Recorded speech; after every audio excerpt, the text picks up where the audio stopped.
Hello, I'm Dr. Stephen Hassan, and I'm very excited about today's interview with Aaron, who wrote to me and said he's read my stuff and that he is a former member of a Trotskyite left-wing cult. And I read what you wrote and shared with me, and I thought it would be fascinating for you to share your experiences and add perspective to this world of authoritarianism on the left and the right, Aaron. So you're over in the UK, I understand? Yes, I am. I live in London. I have lived in London all my life, and Great accent, Aaron. yes, You thank you. got it I nailed. always get compliments about my accent. You have a I quite like radio having this accent, I voice. must say. You have a radio voice, Aaron. You could do your own radio show. From But my that's what everyone tells me. But Yeah, thanks anyway. yeah, my pleasure. So, Aaron, I mentioned this to you previously that I get attacked all the time, that I'm brainwashed by the communists and the left wing. I'm in the cult of Soros, and I'm like, well, if you think I'm brainwashed, let's talk. Of course, they're afraid to talk because they know I'm an expert on brainwashing. And I talked about Chinese communist brainwashing. I've interviewed other former members of communist cults, people like Dennis Turish, Alexandra Stein, to mention two prominent people. But Aaron, you have a great story, and so please tell us about your how many years involvement with a Trotskyite communist cult? It was mercifully short, just 2.5 years, about the same length of time as you were in the Moonies. That's plenty of time, though. It is still a significant amount of time, but Exactly. I got involved at university at the tender age of 18 years old. I had just started university, and of course, cult experts do say that when you're in a time of transition like that, you are vulnerable to cults. And I had had no interest in Trotskyism whatsoever, no interest in far left politics whatsoever. It was something that happened in a very short space of time. Well, Over you're paralleling my story, Aaron. Sorry to interrupt you, but you're paralleling almost everything so far. The age, the college part, Please, I'm sorry for interrupting. And though it's all right, feel free to interrupt and I'll if try you to do feel it's less. necessary. But I want you to keep talking, but I'm just resonating with, the stereotypical pieces of our stories. I mean, as I said, I wasn't interested in far left politics at all. I considered myself to be a staunch conservative. I adored Friedrich Nietzsche, who I've been reading just now, actually. I've been making a blog post on my blog about him and his influence on me. But I was a devotee of his ideas. I considered myself a staunch individualist. I was a strong supporter of liberal democracy. I loathed the Labour Party. I hated Jeremy Corbyn. I thought he was a far left extremist, terrorist supporter. And yet, little did I know that just some years later, I would go on campaigning for him. I go into campaign for him and support him to be prime minister of this country. And the only thing that could have gotten me to that position was being brainwashed by a cult. The brainwashing process, I would say, took place over some months. It was the summer of 2017. It was some months after my father had passed away of cancer. That's a big vulnerability. Yes, that was quite hard hitting, as you can imagine, and him being such a young age as well. I'm sorry. So that was something which affected our family immensely. Uh, that and also the fact that I was working on my exams to go to university. And I think that in this whole context, I was vulnerable, very vulnerable to the lures of a totalist philosophy. So in the summer months of the summer, both before and after my exams, I spent most of my time in my room, reading obsessively. I didn't really go out at all. I didn't really have any close friends or anything like that. So most of my time was in my room, reading obsessively. I had become increasingly disillusioned with my political beliefs as they then were, in particular with Brexit, which I had initially staunchly supported. But as I came to see that the whole thing was based on wishful thinking and indeed outright lies, I became increasingly disillusioned with Brexit and with the right wing, you could say. And so even though I had considered myself to be a staunch conservative, I was at the point where, combined with the personal tragedy which I had suffered, I was vulnerable to being lured by the far left. So I spent a lot of time reading far left material, initially not because I believed in it, but because I was interested to see what the other side had to say. So I was reading all sorts of people. I was reading Marx, Engels, Lenin, Trotsky, all sorts of people, and even non-Marxists like Proudhon, for example, Oscar Wilde, Bakunin, Max Stirner. I was reading all those people. And I still considered myself hostile to Marxism for some time before I found myself becoming more convinced by it. And at some point, I discovered the IMT website, and it all went on from there. I began reading more and more articles. I became interested in their organization, and I attended one of their events in September 2017, just before I went to university. And I met a guy called Thomas, who had set up a society affiliated to the organization where I was going to university, at the University of Warwick in Coventry, which is in the Midlands, northwest England. No, but northwest, but in the center of England. But I met him, and I registered my interest in getting involved. And it all went on from there. I went to university, I got involved in the branch, and thus began 2.5 years of being brainwashed by this organization.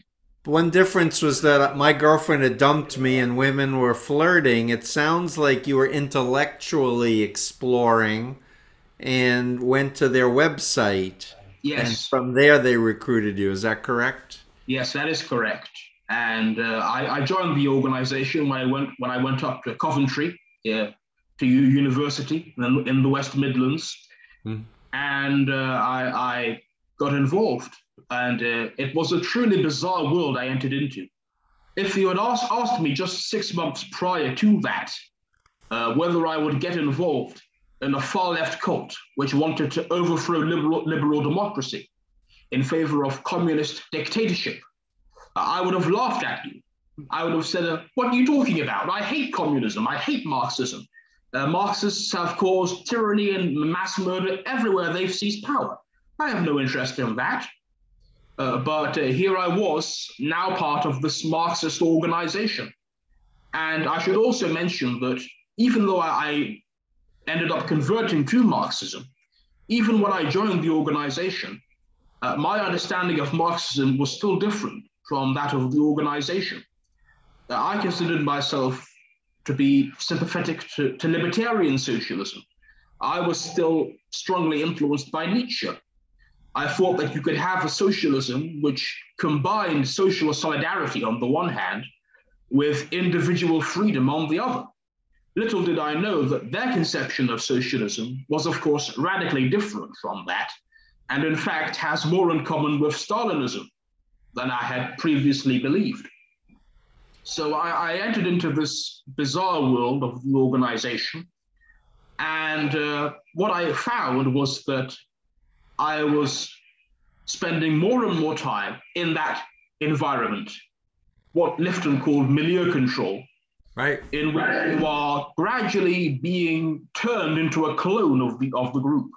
You are becoming more and more, you are being made to conform more and more with the group's ideology, with the group's ideal personality, the ideal of a cadre, which was our term for a trained Marxist revolutionary, and you're losing more and more of your independence to this organization.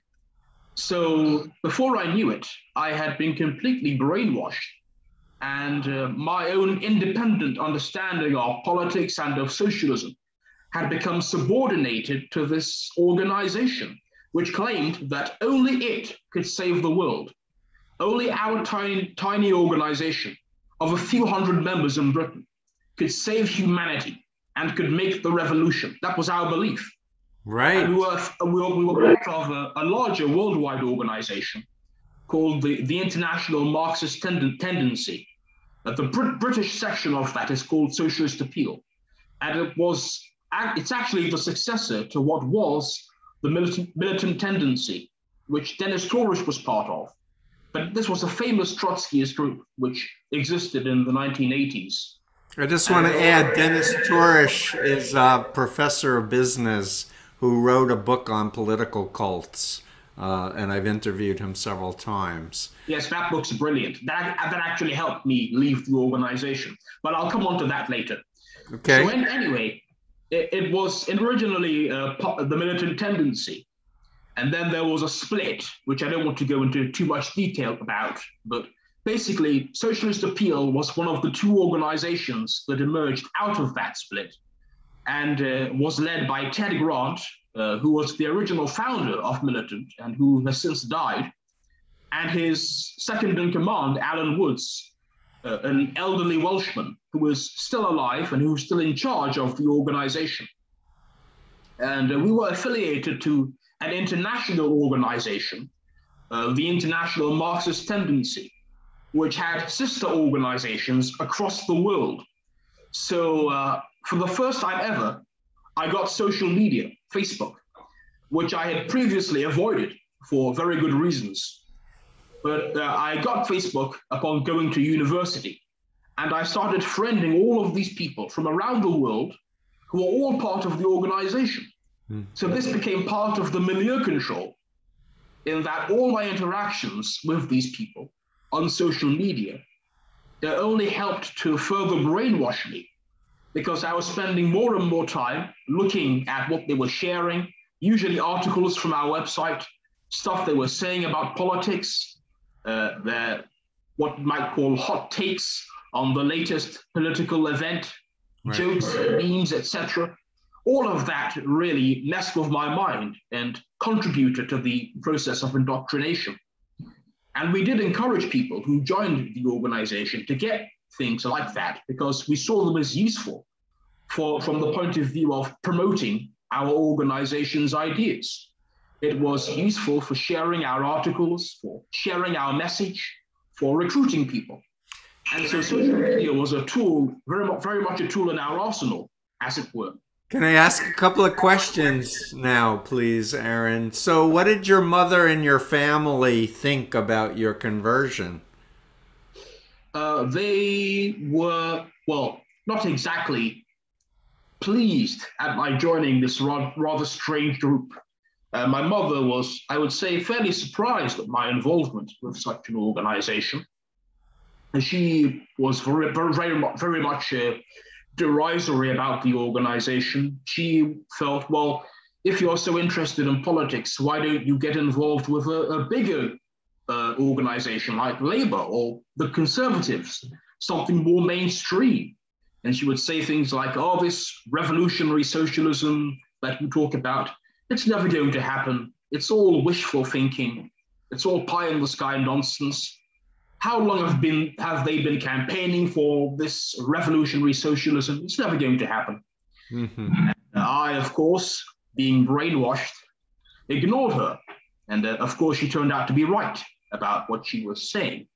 Yep. It was nonsense that I believed. So my second question is, was most of your involvement online, or were there rallies and meetings in person and staying up all night with other people doing, struggle sessions or whatever?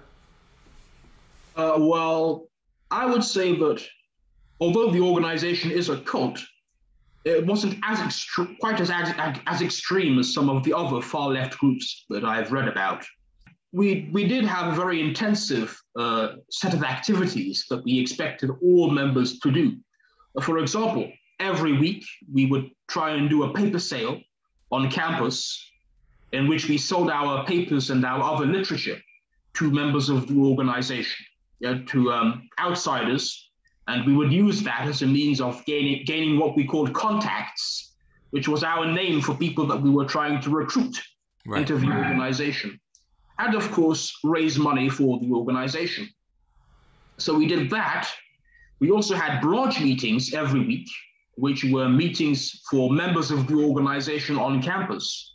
And these branch meetings were basically to coordinate our activities, to discuss politics, to discuss the latest political events, and to indoctrinate members with the correct ideas, which we claimed that only our organization had, and also to discuss recruitment and fundraising and things like this. So it was very bureaucratic in that sense. And we also had a front group on campus, which was known as the Warwick Marxist Society. And that was the main instrument that we used to recruit people on campus. What we would do is that every week we would hold an event, a talk on some political issue or other. For example, Marxism and feminism, Marxism and black struggle, Marxism in Venezuela, Marxism and the Corbyn movement. And we would seek to attract people on campus to those events and effectively love bomb them and recruit them into our organization. And every branch meeting, we would discuss how these events went.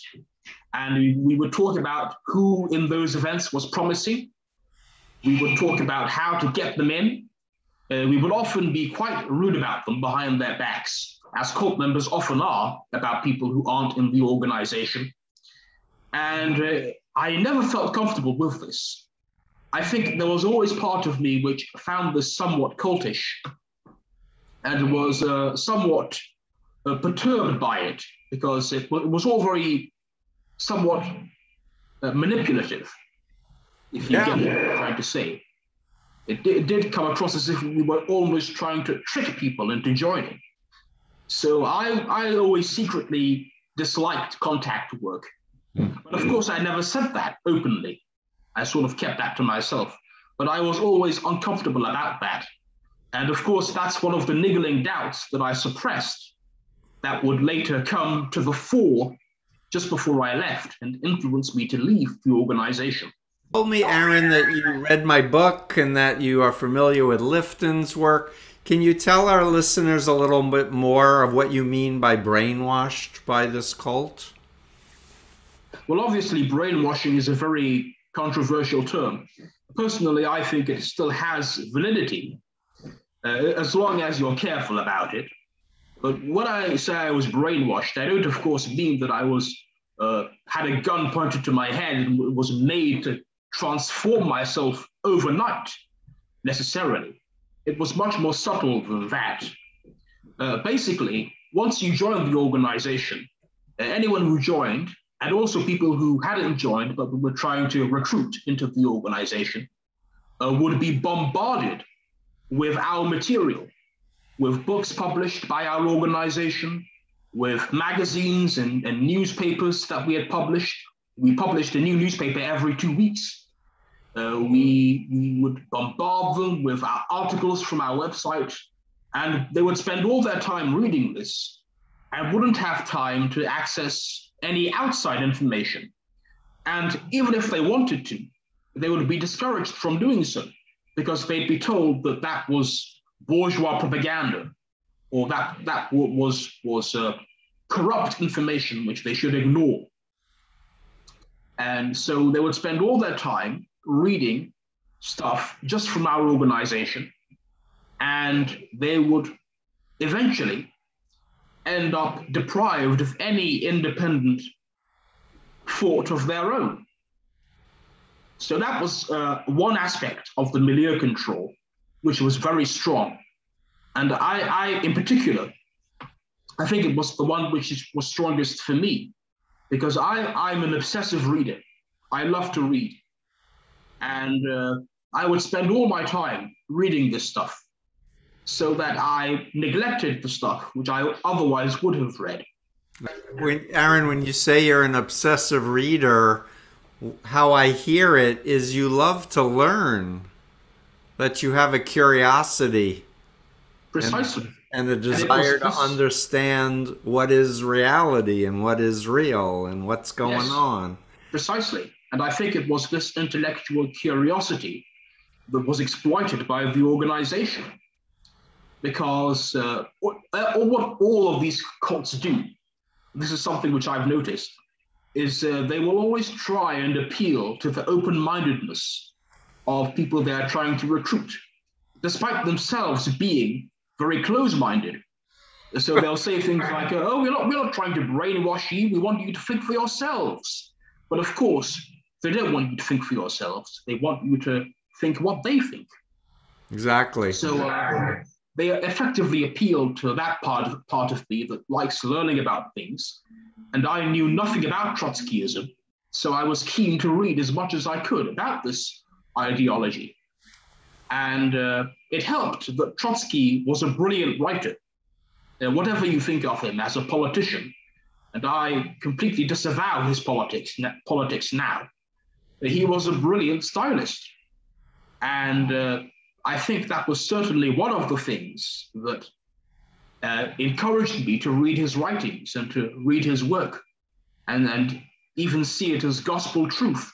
If I may, Aaron, that I'm not political.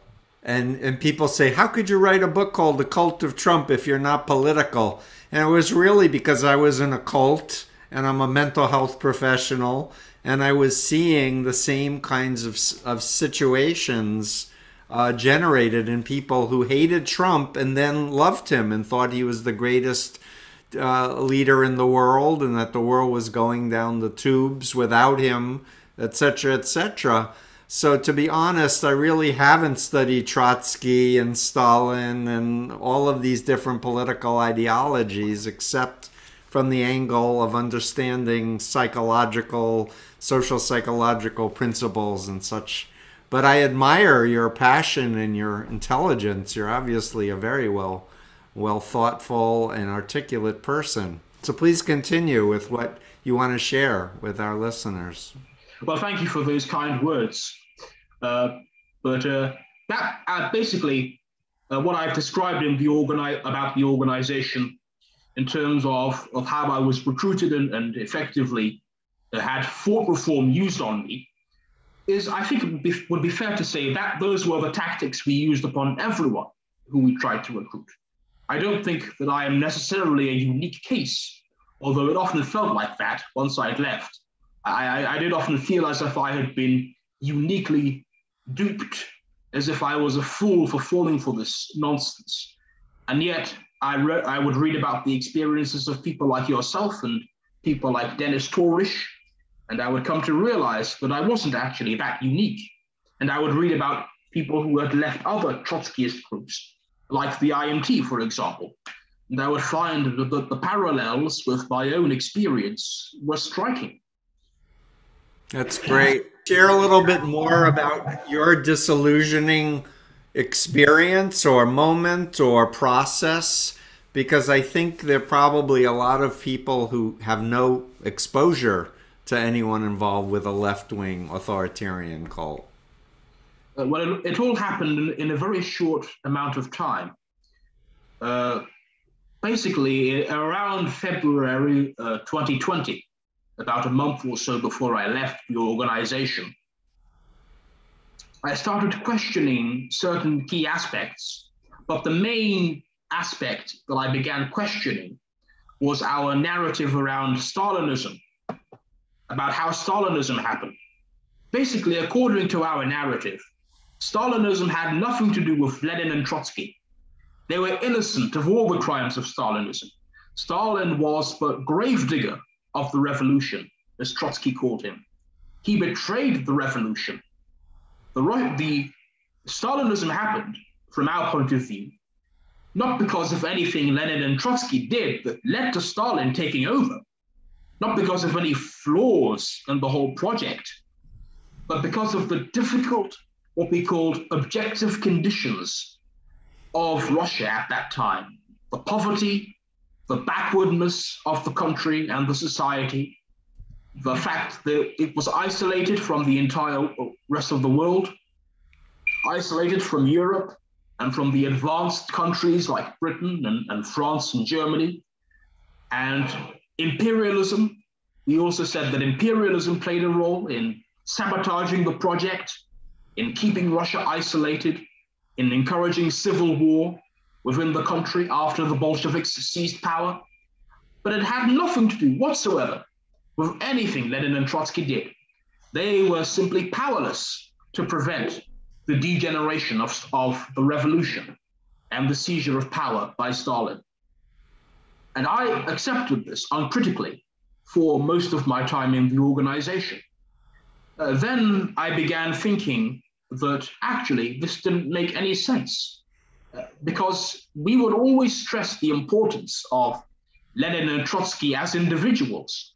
So why would we then turn around and say that they weren't important at all when it came to the revolution degenerating? Surely they could have made a difference. Surely they could have done certain things differently. And of course, even to pose this question was heresy, because once you go down the path of criticizing Lenin and Trotsky, well, that is blasphemy. That is an attack on the very core of the doctrine, which is that Leninism is entirely innocent of the crimes of Stalinism.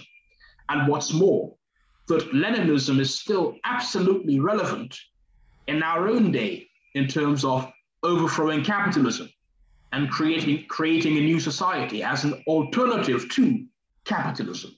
Mm-hmm. So I began questioning this. I found what you might call heretical texts. Heretical from the cult point of view, yes, mean. Blasphemous texts which questioned the Trotskyist narrative around things like Kronstadt. And I raised this with my comrades, and I said, well, look at this information about what Trotsky did and how the Kronstadt sailors were repressed and how they were lied about, and how they were smeared as reactionaries because they wanted real socialism, real democracy. Look at all the things Lenin and Trotsky did after they seized power to undermine workers' democracy, to undermine the workers' councils, and to impose one-party dictatorship. And I raised this with them, and needless to say, the response was pretty scathing. I was told that if I continued down this route, I would become a liberal, I would become a reactionary, I would betray Marxism completely. And I was told that this was simply unacceptable heresy, that I was not allowed to tell anyone else in the organization about my doubts, because this was a breach of discipline, and I would be expelled if I did this. And I was told to keep this to myself and keep quiet about it. Now, to be fair, they did generously offer an internal debate. But of course, as I later found out, the rules around internal debate in the organization are structured in such a way as to actually repress debate. Because what all these cults do is they say, if you have differences, raise them through the correct channels. That's what they say. But of course, these channels are totally in the hands of the leadership. So the leadership has complete power over how the debate actually goes. So initially, what we did was we had an informal discussion about my differences. Myself and the full-timer who was in charge of our organization. We called full-time employees of the organization full-timers, an example of the loaded language we used. But anyway, he was part of the informal discussion. Myself, him, the branch secretary who was in charge of our branch, and one other person in the branch who was considered advanced enough to be part of the closed discussion. And I was told that I should not tell the newer members about this because they were very new. They might be led astray by my incorrect ideas. So they were part of the discussion and they never got to hear about my differences. So just to be clear, Aaron,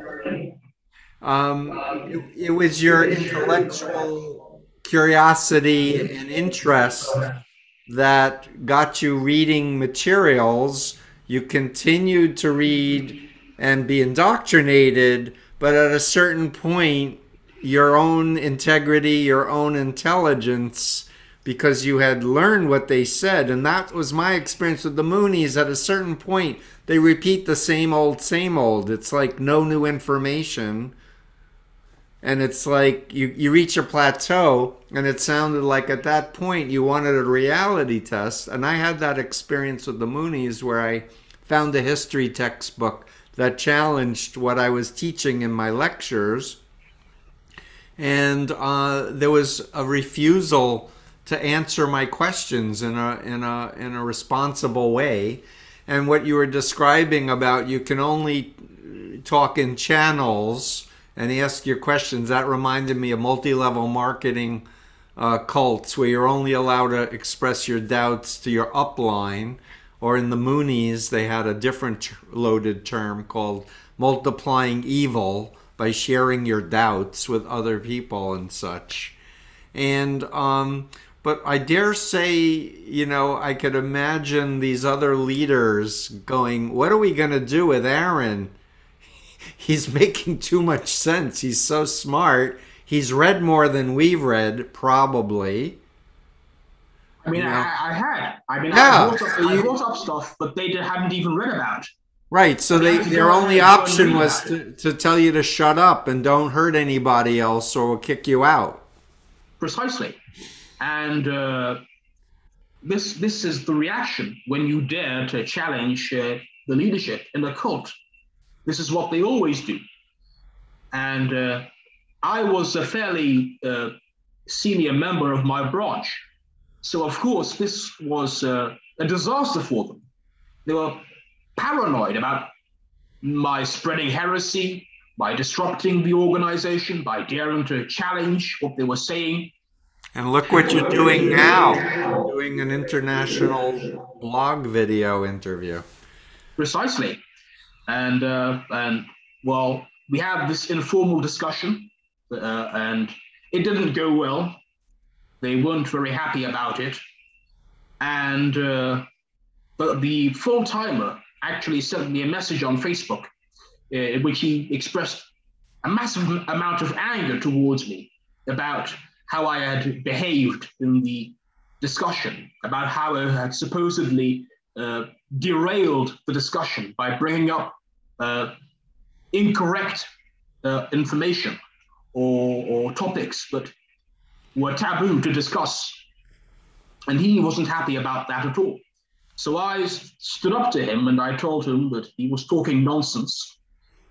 And after that, we pretty much stopped talking to one another. And I began to doubt whether this organization was for me. I began reconsidering whether I wanted to continue with this so-called internal debate.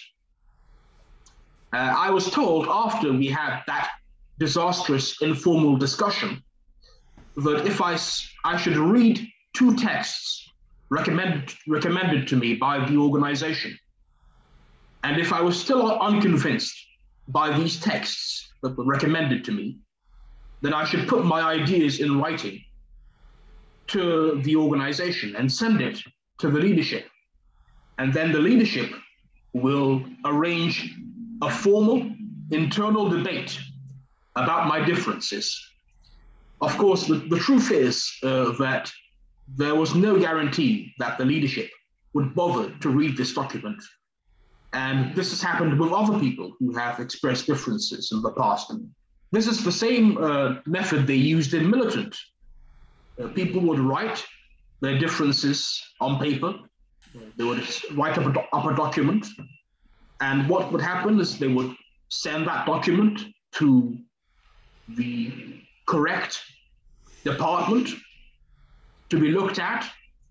Usually it would be ignored in the hope that you would shut up and forget about it.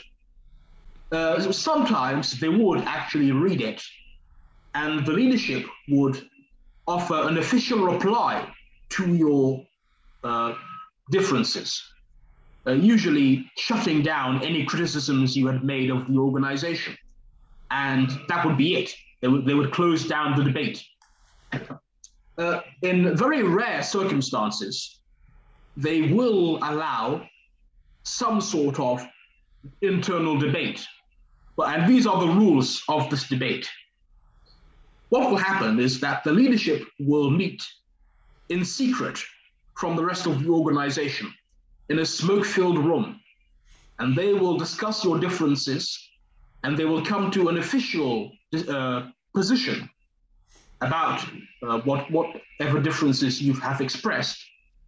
And they will then open up the debate to the membership.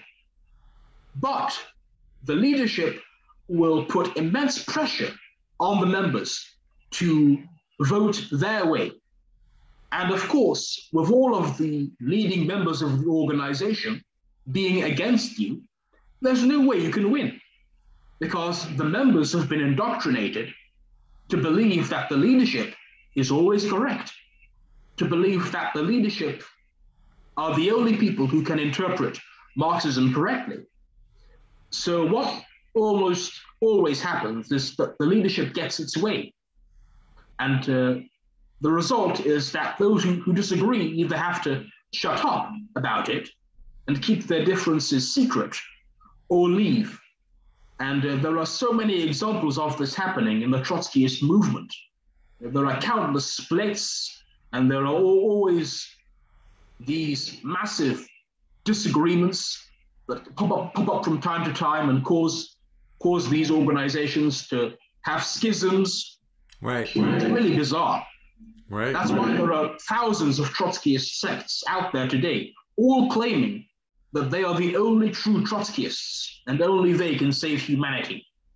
So basically, after many, many days of thinking about it and reading more heretical information on the internet, including stuff from people like Dennis Torish, and also an ex-Trotskyist called Louis Project, who has a blog on WordPress that he uses to discuss his experiences. You'll give us links and we'll add it.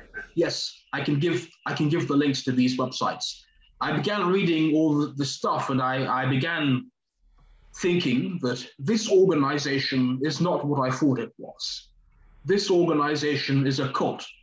That's what it is. And I read Dennis Torish's famous article on Militant.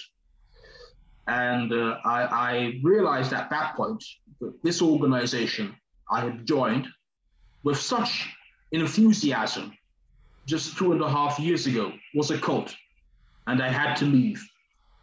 So I wrote up my resignation letter, and I gave it to them, and I was out, and that was it. And ever since then, I have been free of cultism. How does it feel? Amazing. When I left the organization, I had mixed feelings, but I think that the main feeling I felt was relief at being free of this environment. Also pain and grief, because I realized I had been lied to, and all of the people I knew in the organization, well, most of them, cut off ties with me after having previously praised me to the skies as a star comrade and love-bombed me and given me all sorts of compliments and flattery because I was known in the organization for being a good public speaker, and I was respected for being very well read and knowing a lot about Marxism, and I would always make comments on Facebook about stuff I had read, and I seemed like the perfect comrade. Right. Now I was a heretic. So they all cut off ties with me, and this is what happens when you leave the cult. Yeah. It's called disconnection in Scientology, or disfellowshipping in the Jehovah's Witnesses. You cut off all those outside your ranks, And I believe Lifton calls this the dispensing of existence. Exactly. Only people in the cult are real human beings. Those outside the organization don't deserve to be considered as really human. And we would always call people who left, or renegades, or heretics, or traitors to the cause. Yeah, traitors. So was your mother, I told you so, or was she warm and embracing? How is your family to you? I would say she was more the former. I told you so. I hate that. But, That's hurtful. well, she was right in the things that she said about the organization. And she was, of course, glad that I came to see the light and leave that awful cult. But that summer was quite difficult, as you might expect. Made easier because I had Dennis Torish and his advice, which was very helpful. Did you call him? Did you talk with him? Yes, we have been corresponding via email for the past year or so. But that was an immense help. And also reading a lot of material about cults and about mind control and thought reform was also a big help, I would say. In fact, one of the first things I did after I left was to order a bunch of books from Amazon just to clear my mind of Trotskyism and read other stuff, other material that wasn't just IMT propaganda. So I rediscovered my hero, Nietzsche, who had been a strong influence on me before I joined the cult and was told that he was a reactionary and I should stop reading him. And I rediscovered people like Hitchens, Christopher Hitchens, who had been an idol of mine. But he, of course, was a famous renegade who abandoned the left. So he was spoken badly of in the cult. And I was brainwashed to disavow him.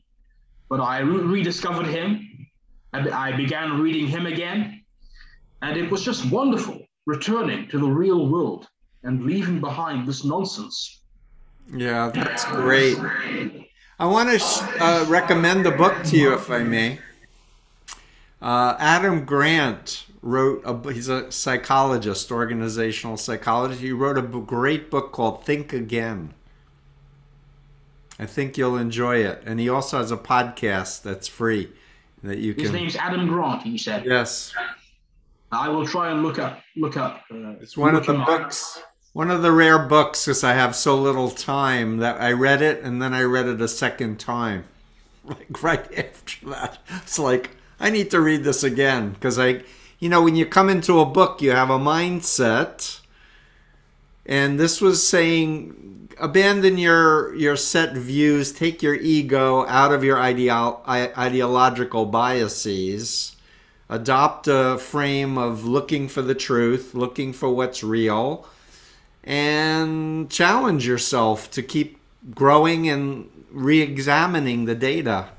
And it was so refreshing to hear from someone else who's in my field, but it was like, whoa, this is really good stuff. I mean, this is precisely the dilemma I faced.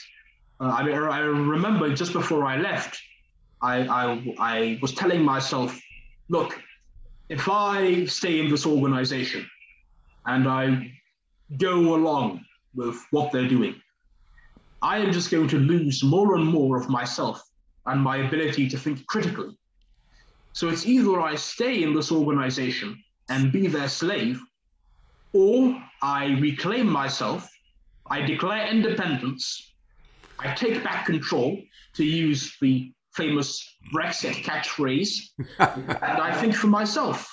Right. And so I chose the path of individualism and critical thinking and skepticism, which is precisely what led me into the organization in the first place, but also led me out of the organization.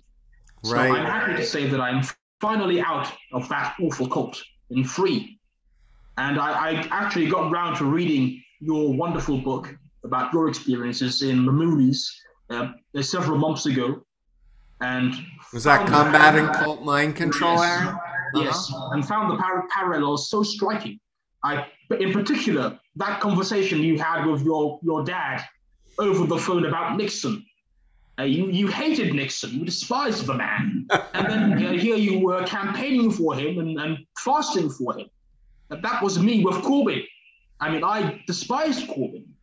I hated him. I thought he was a terrorist supporter. I thought he was an enemy of the West. I saw him as the embodiment of evil. But then I joined the IMT, which was practicing entrism in Labour, which was strongly supporting Corbyn. And here I was campaigning for him, saying that charges of anti-Semitism in the Labour Party were Blairite smears, denouncing Israel, denouncing Zionism. And I had been a strong supporter of Israel before that. And they brainwashed me into thinking that Israel was this uniquely evil country. Yeah. I'm rather disgusted at what I said and how I behaved and the way in which I played down the whole anti-Semitism furor that was going on, because there was genuine anti-Semitism in the party. Yeah. And here we were saying it was all Blairite smears. So what are you doing now, may I ask? Are you in school? What do you do for a living? I'm curious. Well, I'm currently in the process of doing my master's and working on my dissertation. I'm doing a master's in history, and I'm just getting on with that, reading more stuff on cults and mind control and thought reform. I have recently discovered a friend of yours, John Atack. I've discovered his videos and I've been watching them with great interest. I watched the Scientology documentary by Leah Remini and Mike Rinder. Yep. I've been listening to their podcast. I listened to the episode you were in as well, which was very enjoyable to listen to. And I've been listening to some of your videos as well, and your talks with people like Dennis Torrish, which have been refreshing and insightful. I have a new one coming up soon. Yes, he told me about that. It was so much fun. It's so enjoyable. I really look forward to watching that. I think that his work on militant is invaluable for understanding these organizations. I mean, if I had to explain how every one of Lifton's criteria applies to the IMT, we'd be here all day. But alas, we only had an hour. But I do have articles on my blog that I've now started. We're gonna link to all of those. And did you do a bite model analysis as well? I did a bite model analysis of the organization. Yeah, so we'll put that up. We'll put that up as well. So we're going to need to leave soon, but I can't let you go without asking you to comment on your view of America and Trump and what's happening over here. What do you think? I mean, I read your brilliant book, The Cult of Trump. And what can I say? I think it is stupendously accurate. And in particular, I liked the fact that you mentioned a lot of the Christian fundamentalist groups that have been around Trump, that have been influencing him, and who have been pushing him in all sorts of reactionary directions. And I think that these organizations are clearly cults. They aren't normal organizations. They aren't healthy at all. And it's clearly frightening that this man and these people around him have hijacked what was once a great party. Yep. So I want to ask you. I guess I'll frame it this way. I get accused of being brainwashed by the left, by the communists, and as someone who was a communist, who was a Trotskyite, what would you like to say to people who are still believing Trump is a great man and that he's going to save the world? Like, what do you want to say to them as a former member of a left-wing cult? Well, I think I would tell these people that they have to think for themselves. I would tell them, don't necessarily listen to what Fox News is saying or to what your friends and family who support Trump are saying, think for yourself. And think for yourself, even if that means accepting information that is not favorable to Trumpism, just as I accepted information that was unfavorable to my point of view. It's not easy to change a point of view. It's very difficult to do so and very painful to do so. But it is always better to pursue truth and knowledge and wisdom as opposed to being part of a cult or being part of the herd. So think for yourself. That's what I would say. Bravo. And I can imagine you getting a doctorate and being a professor if you want to become an academic, that is. I don't know if you do, or writing a book or two. Well, I certainly do want to be a writer one day. So that's certainly something I'm working on. I don't know about academia, but I know that you've gotten a PhD recently. So I think it's wonderful that you've finally been able to get that after many years of hard work. And I hope that you continue on with your excellent work in helping free people from the grip of cultism, because nothing is more precious than free thought and skepticism and critical thinking. Yeah, We've never needed this more. It's so great to talk to you, and I'm so grateful for your reaching out to me and pursuing me. Hey, Steve, let's do that blog you said you want to do. Thank you so much for speaking out. Are you familiar with the hashtag I Got Out effort? Yes, I am. I've used it. So I'd like to invite you to formally associate, if you'd like, with the igotout.org website and share your story for a bigger audience.